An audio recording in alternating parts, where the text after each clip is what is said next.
Last week, I said I have seen gay people in heaven. If you are still here, I thank you for being curious enough to stick around because today I am going to explain that there is a biblical basis for what I saw. Hi, my name is Dakota Lee. I have a gift to see in the spirit, and God's been letting me visit heaven since I was 12 years old. Now, I stand by what I said last week, but I also do understand why it would create such a negative response in the Christian community. God has shared with me a handful of visions for years that have hinted at He is so much more accepting of the LGBTQ plus community than I ever thought was possible. But I didn't accept those visions. I thought I was making things up. Maybe I just wanted to believe God was okay with this, but he can't be. And just last month, I watched a movie that finally confirmed the whispers in my heart and what I know God has been trying to tell me. The movie is called 1946, The Mistranslation That Shifted Culture. And what this documentary discovers is that around 1946, there was a translation team that was bringing the Bible into the current day language. And there is evidence that they mistranslated the 1 Corinthians 9 verses where Paul is saying, "Who will not inherit the kingdom of God?" They were struggling with a very difficult word, a very difficult translation.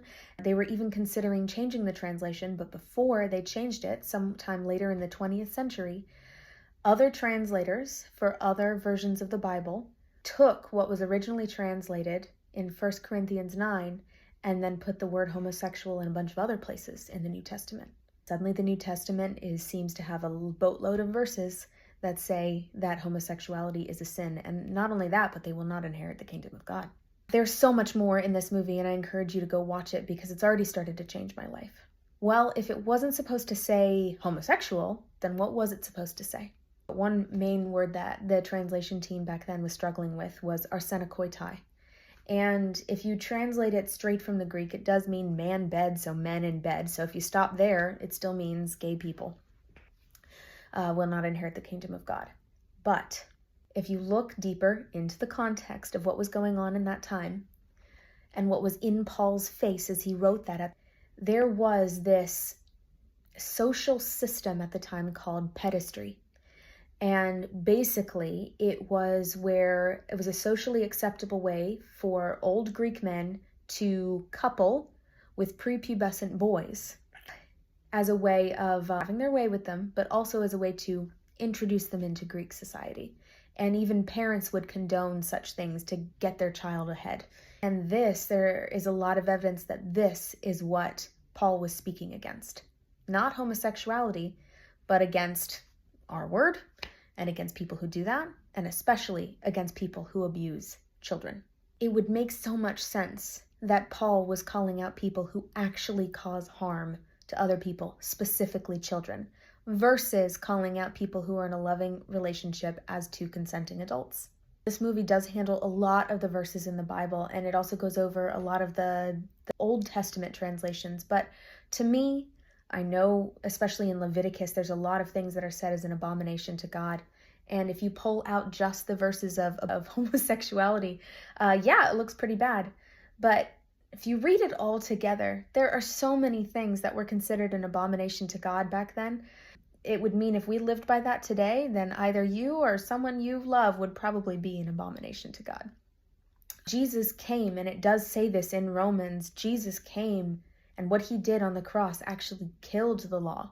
We are no longer alive to the law. We are now alive to Christ. And so when people throw up Old Testament verses on my page as what you should live by, I say, Christ freed me from that. And I do see value in the Old Testament, but not in terms of how I should live my life. I just look at Christ for that. And Christ didn't even say anything about homosexuality in his Gospels, which I think is really interesting.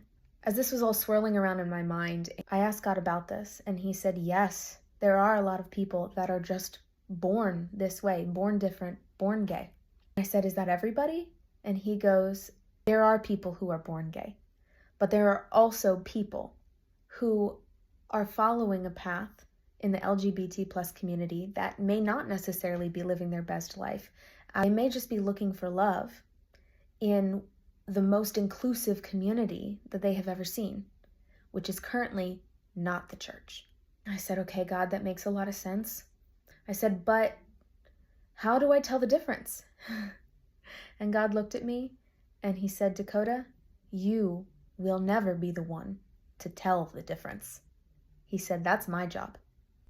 He said, Dakota, your job is to accept every person as they present themselves in front of you.